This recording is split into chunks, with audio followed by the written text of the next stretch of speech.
on the current conditions in Gaza, we welcome Shaina Low to the program. She is a communication advisor for the humanitarian organization Norwegian Refugee Council. Thank you so much for being with us today on France 24.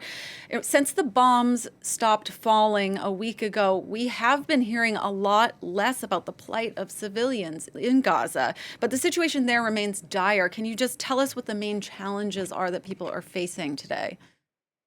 So, despite the fact that people can go to bed now and have been able to go to bed for the last week and not worry about their roof collapsing on them in the event of an airstrike, people are still struggling to make their basic needs.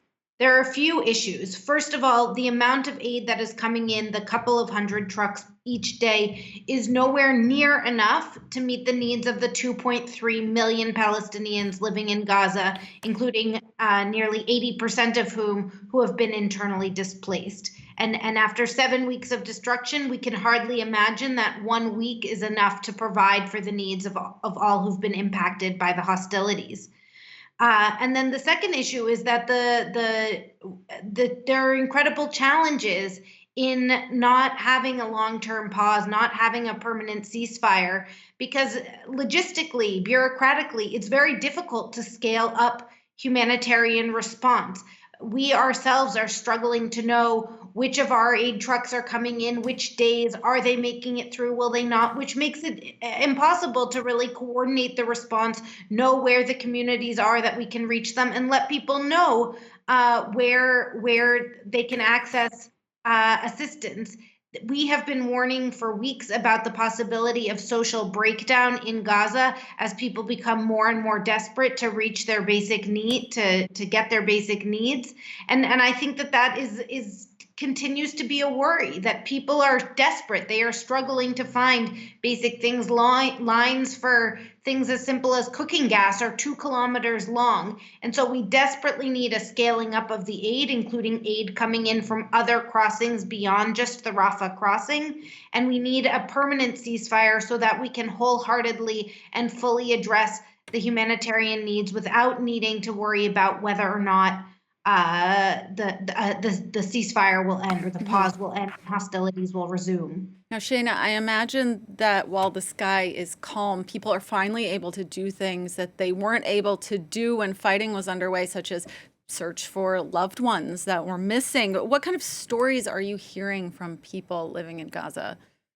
You know, when we talk to our colleagues in Gaza and ask them about the feeling on the street, how they're doing, I think it really varies. Some people have used the time to go and if they have access, they can check on their homes, see if anything is left, see if any goods are salvageable.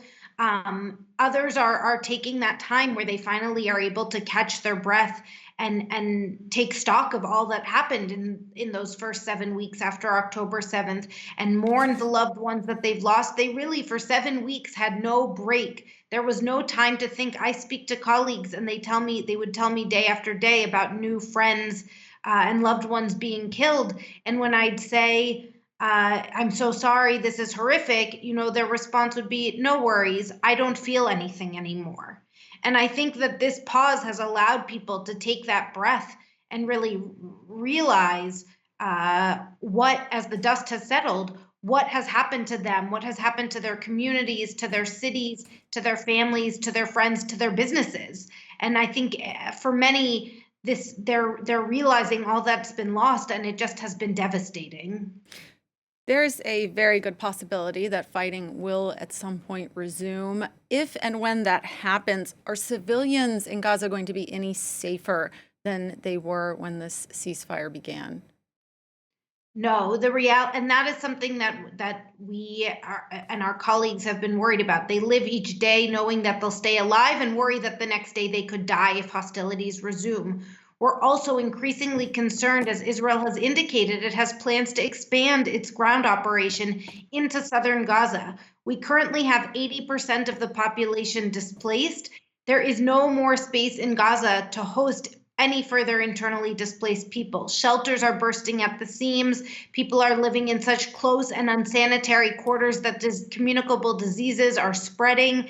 There's lack of clean water, and as there's more destruction, more damage, more killing, there just isn't space for people to be able to flee. We've seen before that even when people are told to flee to places, that doesn't necessarily guarantee them of their safety. We saw this when we ourselves had staff who fled northern Gaza and Gaza City and then were subsequently bombed where they were seeking shelter in Rafah.